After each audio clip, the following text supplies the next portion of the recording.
These are the Stomping Grounds mission values that you should familiarise yourself with. We have 4 different ones.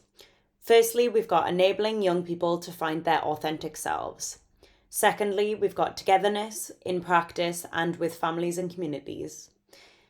Next, we have responsibility to take care of nature and the planet.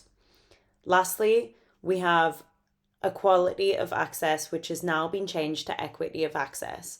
This is because we should always be meeting young people and practitioners for where their specific needs are. This induction video will go into depth on why we bring these values and how we bring these values into the woods.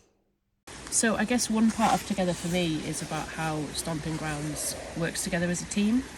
Mm-hmm. Yeah, so we make sure that we're communicating well with each other, and we spend time debriefing at the end of sessions.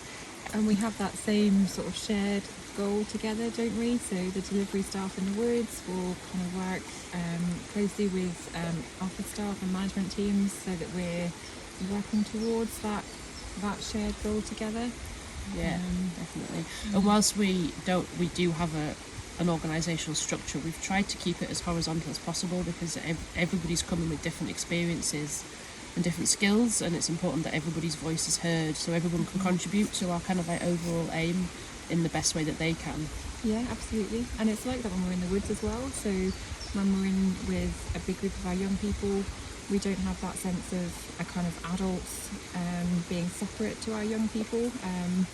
We're really sort of together in our days.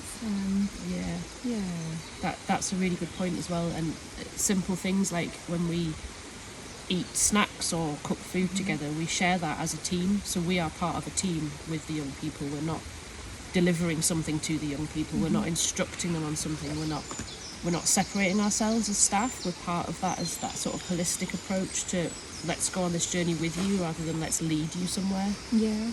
And that's so important, that sense of being together, you know, with our young people, isn't it? It's not like, well, when you're hungry, there's a time to eat, and when I'm hungry, I'll, eat somewhere else.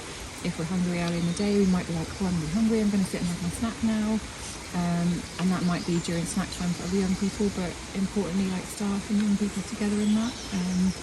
And just sharing that feeling of like, yeah, let's eat our lunch early if we're hungry today. If we've spent loads of energy running, then why not just eat early? I think we allow the young people to learn and discover together as well. So if young people have an idea on something that they want to do, even if it's a little bit out there, we don't know how to do it, or we need to investigate, we'll say let's do it together and let's all find out together. If it is a little bit risky, we'll find out together. Yeah. Yeah. That's it. We don't know the outcome, do we? So we're making that same journey together. Yeah. I think as well that the other thing that together means to me, it expands wider than just Stomping Grounds and the young people. I think what we're really good at and what's really important is that we work with the teams that work around those young people. We work with the families around that young person, so that what we do forms part of a wider kind of network, I suppose. And that's important because we can learn a lot from those other professionals that might be working with that young person. We can learn a lot from parents who know their young people so well, but also we can then contribute to that, and we can give them thoughts, ideas, strategies that they can use at school, that they can use at home, which widens the impact of what we do and brings everybody around a table with that young person and their journey at the centre of that. Absolutely. It's that sort of whole team holistic approach, isn't it? And that's so important. And like listening to our young people as well, like listening to what they have to say, things they want to tell us, and then being able to feed that back to the team so that their voice is really included. And I suppose the final part of it for me is that we don't exist as kind of like a charity out there on its own in the middle of a woodland doing its thing. It's really important that we are doing our thing as part of a wider community and as part of a wider society. So that would mean, where possible, making links with other community groups, making sure that we're in touch with the schools, other landowners, and that everything we're doing feeds into what they're doing and vice versa, so that we're not you know, it's important, I think, when you're working in communities, alongside communities, that you also have an awareness and work with other groups that might be working with the same young people that you are. Yeah. It's like an ecology, isn't it? And you're all part of that same ecology, and what you know, what you do will affect someone else, and so you have to be able to be, you know, communicating with each other and working together to serve those needs, so there's not an imbalance. Yeah. The responsible value to me is all about our responsibility to the planet, and also our responsibility to support young people to better understand that as well. Yeah, and there are different ways that we can do that, and that often sort of crops up like in conversation, doesn't it? So things like cooking food on the fire, that's often a big conversation that we have about, you know, what kind of food we're going to cook at what point in the year. So sort of eating fruit seasonally and having that conversation about what's readily available, and then down to like vegetarian food as well. Yeah, and I think the fact that we're a vegetarian setting probably 99% of the time, and that some young people have never tried meat alternatives, they've never tried a vegetarian diet, and because it's cooked on a campfire it's a little bit more exciting. They try it and often are surprised that they actually enjoy it, and so that's like something that can roll out further, because they might take those habits wider than just here. They might take them home with them, they might influence friends. We often have these conversations, don't we, like at holiday clubs and that, about, oh, why are we having vegetarian food? I've not tried it, you know, a vegetarian hot dog before, and it spirals like conversations like between young people and then between us, and really explaining our different reasons for that and discussing it together. We also make sure that the resources that we're using are biodegradable, responsibly sourced, and we try and use the woodland as much as we can to get resources from like coppice and hazel, or using resources like pine cones, rather than bringing in plastic things from outside or things that have been manufactured or bought just to be used once and thrown away. And I think what you're saying about like responsibly sourced stuff as well, like that's quite important. And I remember when I was showing a new young person round, and I was saying, you know, we try really hard not to use Amazon as a source of materials. We'll try and find something that's local, that's been made locally, or that's a responsible company. So he made a bet with me that if I bought anything off Amazon before Christmas, that I had to climb this tree that was pretty much impossible to climb.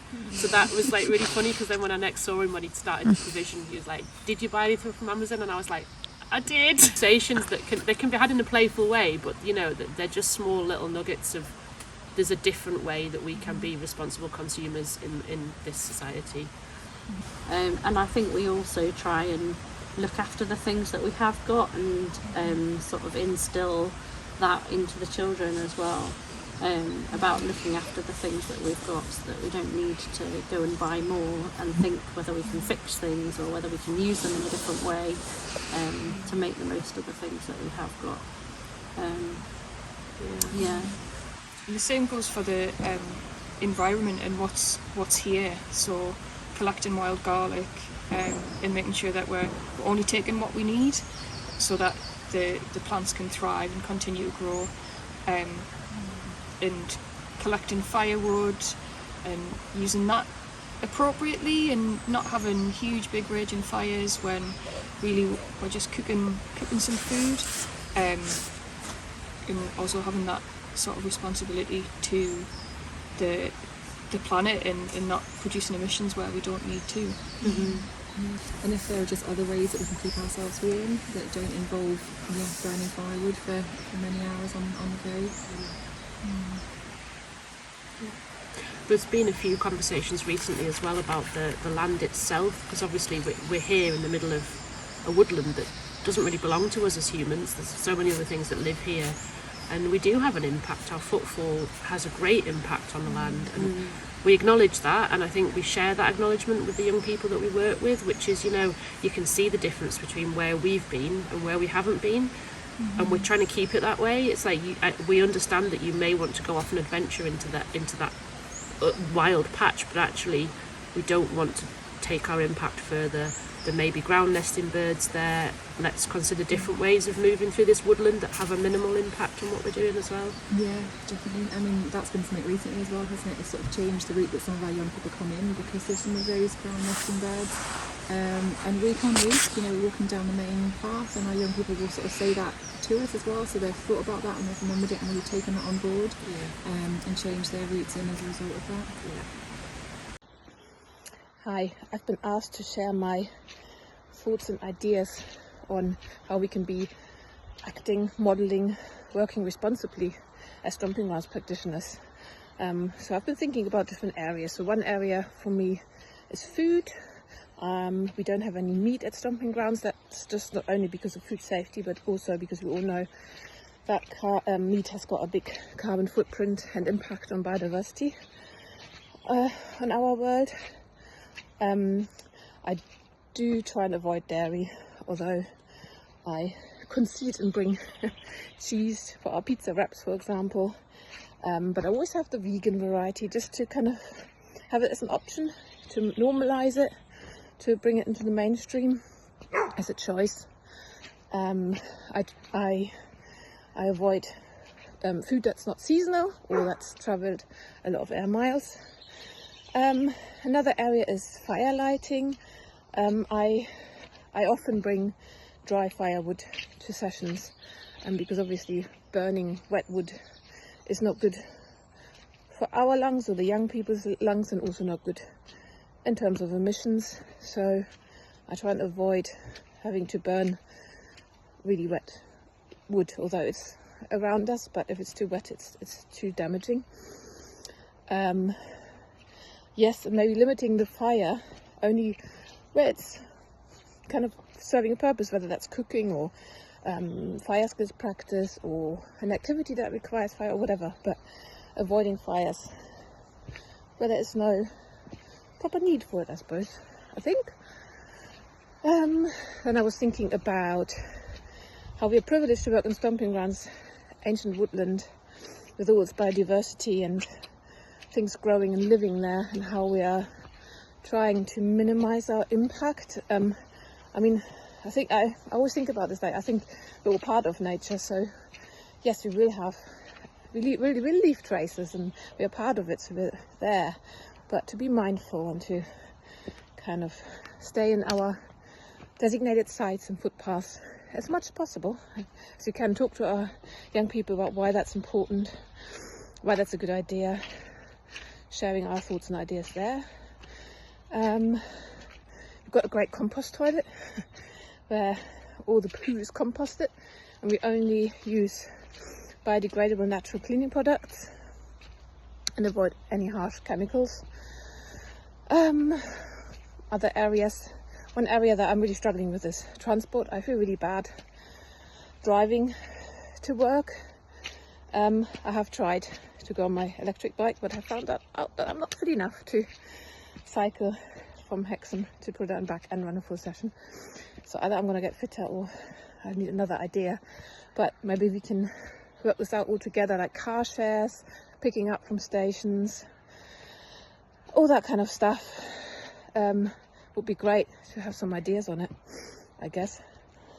What other thoughts that I had? Yeah, sharing ideas. I think, like, talking to young people about what we can do and that we're passionate about the world and what happens to it. Showing that we're not powerless, that we can have a voice in whatever shape or form that is, to influence those in power, to look after it better. One thing I've forgotten to mention is arts and crafts materials. I try and avoid bringing plasticky stuff. I sometimes have like tape, but I'm thinking of not bringing that anymore. And I find it really hard to get hold of natural yarn. I've got some cotton yarn and twine and things, but if young people want to do some braiding and weaving, I sometimes have acrylic wool, but then I'm really careful to pick all the rest up off the floor so they don't get sort of scattered about. It's really hard to get hold of natural wool here, but definitely no googly eyes or sequins or glitter or anything like that. I think that's another important point. And again, sharing with young people why we don't bring things like that and why we can be really creative with the natural things around us. So yeah, I think like equity of access is fundamentally what Stomping Grounds was set up for, which is about the idea that being outdoors and the kind of typical bushcraft stuff should not be reserved for the rich white man, which historically it has been a middle class white male privilege, and everything that we're about is about opening this beautiful experience that we all benefit from to everybody, and doing what we can within the means we've got to make sure that anybody can benefit. And there are certain things that we do to open that door. So we've got the positive action spaces, which provide free spaces for people that need them. Then we've also got our funded sessions like the holiday clubs. We also work in schools, which mean that we're accessing more young people than potentially can come to the woods. Youth groups. We also have a number of youth groups.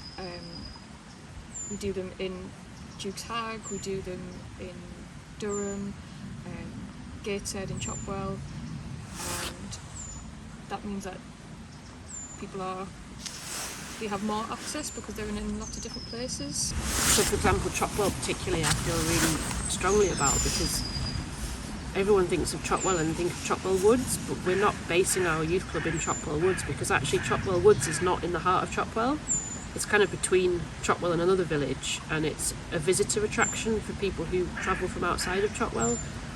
We base our youth provision in a scrubby bit of council woodland that is in the heart of the village, that young people walk through every day, and to me that does open that door for them, because they're not having to move outside of their comfort zone to access this thing. It's right where they are. Yeah, that's the same for a lot of our other sites as well, isn't it? So sites in Gateshead, sites down in County Durham, they aren't just, like you say, kind of based around those, beautiful areas of woodland which are tourist attractions in their own right. So they're accessible on different public transport routes as well. I think that's really important. Yeah. Something that I really felt about lockdown was how people who lived close to nature were talking about the beauty of these outdoor spaces they could access, but what we really need to enable communities to do is to find that beauty in a crack in the pavement, because not everybody can get into these spaces, not everybody feels comfortable in these spaces, but if we can encourage that connection even on a really small level in the thing that is in front of them that they are comfortable with, then that's going to open up a whole new sort of world of opportunities if you can take those slow small steps. I think another big part of equity of access is that we create a space for all children and young people to be able to I guess find their home within a provision or a setting or within a group, and also for those that aren't able to access group provision. We also offer sort of one-to-one sessions as part of the alternative provision. So it is thinking about each child or young person as an individual, and considering what their needs are, and then looking at what support is needed in order to enable that young person to access the environment or the group setting in a way that's going to work for them. Sort of starting where the young person is, rather than sort of expecting them to meet us where we are. It's meeting each child and young person at their starting point. And that can move with their journey, can't it? So that equity might look different in a few months down the line, it might look different at different points. And just kind of moving that access with them as they go, and being flexible to respond to things. I think that's really important as well. You're not just kind of coming in as the same person and leaving as the same person. We kind of have that awareness that everyone will change on different weeks. And meeting that, where and when we need to. I think a big part of it for me as well has been the move to become a charity, because that obviously it opens up the opportunities for us to seek more funding to provide more of these opportunities, and it's not always about money, but money obviously does help, and sometimes it's less about the finances. It could be a cultural barrier, it could be a physical barrier, but actually being able to apply for grants to try and remove those barriers is really important. We'll do what we can, I think, to meet the needs of each child and young person. And then try and kind of offer ideas of further support as well. It's not just about what happens when you're here, is it? It's about that kind of, that wider sense of working together with that young person, with that kind of team as well, and ensuring that access is available to them, you know, however they need it.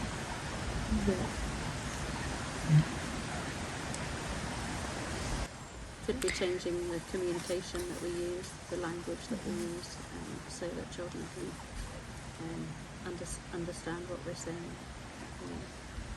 Yeah, Or absolutely, supporting children with visuals. And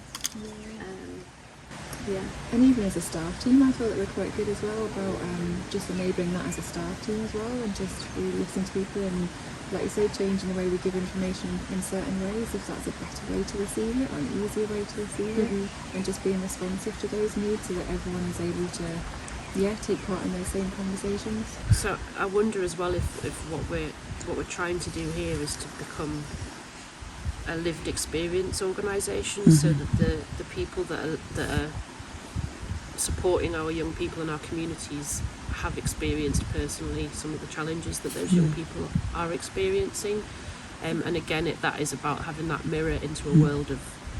I remember it was with you, Pickle, when we were working in the school, and you said to one of the young people, I've got ADHD, and his jaw dropped, and he was like, you've got ADHD and you've got a job. You've got a job, yeah. And it's just like, it's like there's a whole world out there of acceptance and of inclusion and of, you know, different ways of being and different ways of being human, and you don't have to follow this one narrow path. Here's a whole host of different opportunities, and here's some sort of really positive role models of people who've done that and have made their own way, and that feels quite special. I think we've still got work to do. I think as an organisation there are lots of minoritised groups that we don't represent, and we are aware of that, and we're trying to work on that. But I think we've got a model that is starting to show that kind of lived experience. Yeah, just being able to, like you say, kind of reflect that back and have those conversations with people about, you know, things that you might share, you know, ways that you might then diverge, but still be, you know, under the same sort of label, but you can still talk about the differences and the similarities, and just have that other person to reflect back off of is really helpful. And I think it gives us, if we're really open about what, as employees, about what we need, it opens us up to being able to communicate with the team about what our needs are. So, for example, I really struggle to write emails, and to read emails and messages, so I prefer to get voice messages. And feeling comfortable sharing that with the wider team means that it improves my quality of work. It lowers my stress level because I don't have to do all these huge emails or access loads and loads of information. And I think having that openness and safety to be able to share what my needs are is really, really, really useful. Yeah, it's so important, isn't it? I mean, that's that safety that we're trying to kind of cultivate with our young people, but having it as staff and knowing that you're in that safe space where you can share these things. I remember after one of my first sessions here with Stomping Grounds, the kind of staff debrief at the end, somebody asked me how I had found the session, how I had found the day, like how it had been for me, and that has always just stuck with me as this really powerful thing that my experience as part of that day was also thought about and cared about. It wasn't just me as a kind of worker coming in and doing a job and you know, and it was just only about young people. It's about how we all interact together in that space, and that was really important. And I think if our role in all of this is to try and support the young people of today who might be experiencing various challenges, to try and support them to understand what it is to be human, the good bits and the bad bits, and how as that human you navigate this wide world around us. We can only do that if we are fully human ourselves, and we can only be that if we're honest and we're transparent and we're completely authentic in like, this is me, this is how I exist, and this is how I present myself. And you know, that to me is fundamental to this whole experience for everybody in it. Absolutely. Yeah. That's something that I have learned over the years, is how important it is to be transparent to a certain extent about the things that I struggle with, because a lot of young people look to adults and think they've got everything nailed, everything is under control, but really as a neurodivergent person there are things that I will struggle with, and being open and honest about those and saying to a young person, I'm feeling a little bit overwhelmed, I need to take some time out, and they see that, and I hope that they see the person who they think has sort of got it together, but who also needs to take time out for themselves and to look after themselves, and fingers crossed it sort of helps them advocate for themselves in the future, whether they're at work or at school or friendship groups. So it's something that I've learned, is that being transparent is okay as an adult, especially to show other neurodivergent children what we really are capable of, and we can succeed, but we might have to tweak it a little bit to make it work for us, and that's okay. I was thinking about recently about how everyone says, oh, Forest School improves children's self-esteem, and I was thinking, what does that actually mean though? It's like to me, self-esteem is knowing yourself. If you know yourself, then you feel comfortable in what you know, then you're solid in your place in the world, and you know what your place in the world is. And that self-knowledge comes with understanding your emotions, understanding your communications with others, understanding those peer groups, but also advocacy of like knowing when to say, I don't enjoy this, I need to do this differently. And to me, that is what self-esteem is. That's where confidence comes from, because you have that knowledge. Yeah, and you're able to, like say, advocate almost to yourself and stand up for yourself, sometimes to yourself, and just then be able to kind of verbalise that and put that out in the world, and just model doing that and taking that time that you need. From the get-go, I think equality of access was really good for me with Stomping Grounds, because I think that even from the, like the interview questions were emailed to us, so I could have that, I could look over them. There's multiple reasons why that made it more comfortable, made it more equitable to access, made us feel like I had a fairer chance. Absolutely, because it shouldn't be a kind of like a memory test, is it? That's not what it's about. And so giving you that chance to just sit with how that's going to feel and do a bit of prep in your own mind to feel ready.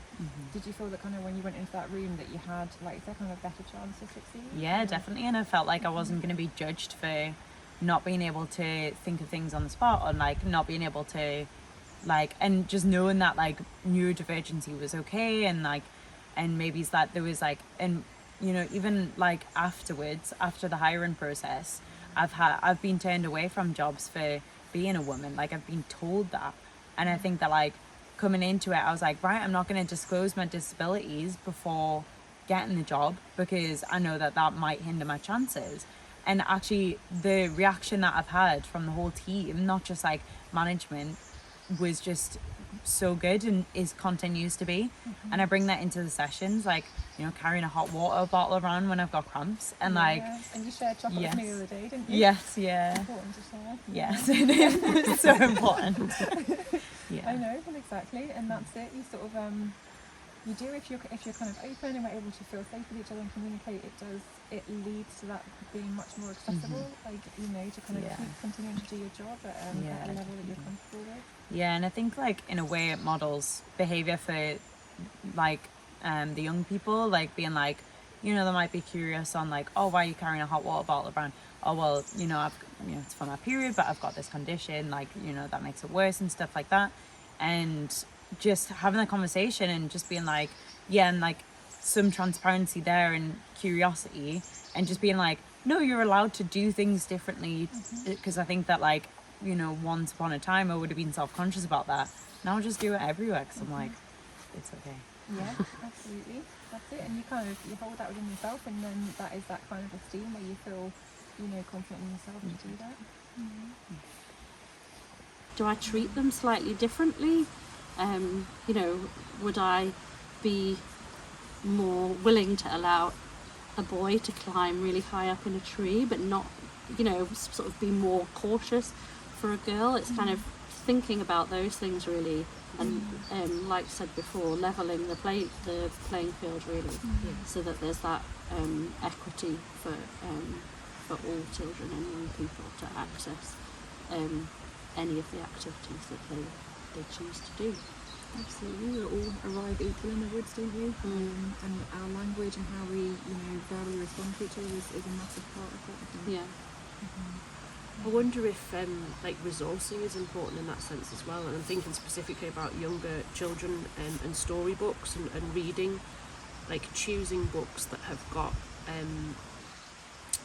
protagonists from otherwise minoritized groups can be really valuable for, I can't remember the statistic, but it was a ridiculous amount. Way over 7% of kids' books have white male lead characters. And so actually actively seeking out those other books that have chosen a different lead character so that we can amplify those voices over the voice that perhaps has taken all of the limelight in the past, which again is about providing like a mirror, isn't it, into a world that somebody might not have seen themselves in, but also providing a really level base where everybody is represented equally within this setting. Another example of that is that we sometimes use puppets alongside stories with the younger children, and we had Goldilocks and the three bears, and Daddy Bear had a tie and a collar on this little puppet, and Mummy Bear had like a little frilly apron kind of on. So we're not going to stop using puppets, but we've cut those bits off because they're just not needed. Women go out to work. We're examples of that. And all of these. Pinafores That would work well. There's not work clothes anywhere. Yeah. And there's a point. Yeah. So just thinking, isn't it, about the resources that we bring in, The language that we use to describe groups that we might not identify with, and I think it's really important that we check with those people like what terminology we should be using, so that when we're talking about groups of people and communities, that we're using terminology that isn't offensive and that they identify with, because I think that again it's about that kind of like a respect, it's about an equal playing field, and it's about us acknowledging that it's amplifying voices, I suppose, in a way that they want to be amplified rather than the way that we could assume that they want to be amplified. I think for me, enabling has been part of the learning curve at Stomping Grounds. I think for some young people, they may use language or say things that some people may deem offensive or controversial, and I think for me as a practitioner, realising that they might not actually be the young person's views or opinions, if that makes sense. It's that in their past they've maybe worked with people who have tried to change their opinions very quickly, or tried to influence the young person and give them their worldview very quickly. And I think that sometimes with our young people, the way they may initially present themselves is almost their way of seeing how you're going to react to them. Are you going to jump in like a lot of the adults they've known in the past, and are you going to treat them exactly the same way because they've been used to that, and in a way that's their comfort zone, even though they might not necessarily like it. It's just what they're used to. They know how to react. Oh, this is how I'm treated, so I'm going to say this certain thing, and I know that often triggers an adult, so I'll say that, and then they'll behave the way I know they'll behave, and that kind of proves me right. This is what I thought adults are all like. So for me, stepping back and not immediately giving my opinion on something, or allowing the young person to actually express their thoughts and opinions without being contradicted, enables them to feel heard, but also just be there themselves without having an adult put their opinion upon them. And so I think that's been an important learning curve for me.